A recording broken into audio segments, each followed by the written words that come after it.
So what really excites me the most about this National Weekend of Invitation is that it's national. Jesus says, go to the nations. So we're going to the nation as a church together, and we're going to have this stories to tell, people that are, perhaps just on the outside, perhaps just waiting, have an expectation of what the church could do and what the church could be.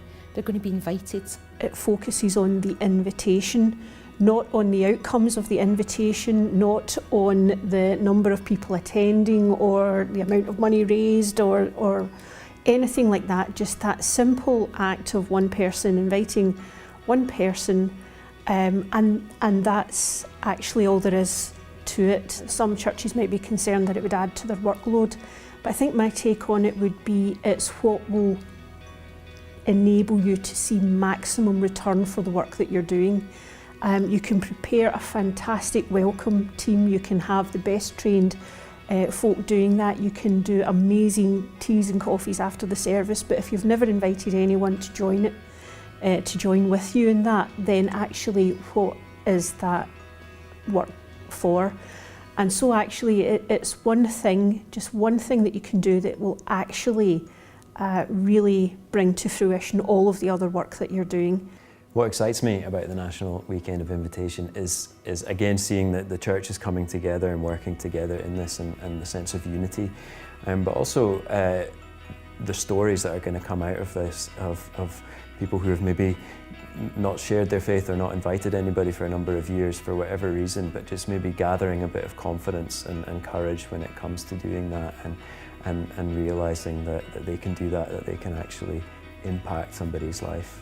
Key for me is that it's really connecting with this whole concept of discipleship, of how people can grow in their faith by reaching out, inviting people, and the change will be for them as much as for the people that they speak to. We can think out the box a wee bit. What are we going to invite people to? Is there something special that's perhaps not about a church service? Could we have a celebration together? Could we invite people, I suppose, the invitation to the feast? I think about all the dinners that Jesus went to. Could we invite people to a feast to celebrate and just have a sense of belonging? I think it's part of who we are as Christians. I think it's part of our Christian walk. We invite people for dinner, we invite people to go to the cinema together. It's part of who we are. And it's a simple thing to do. Maybe not easy, but it's a simple thing to do.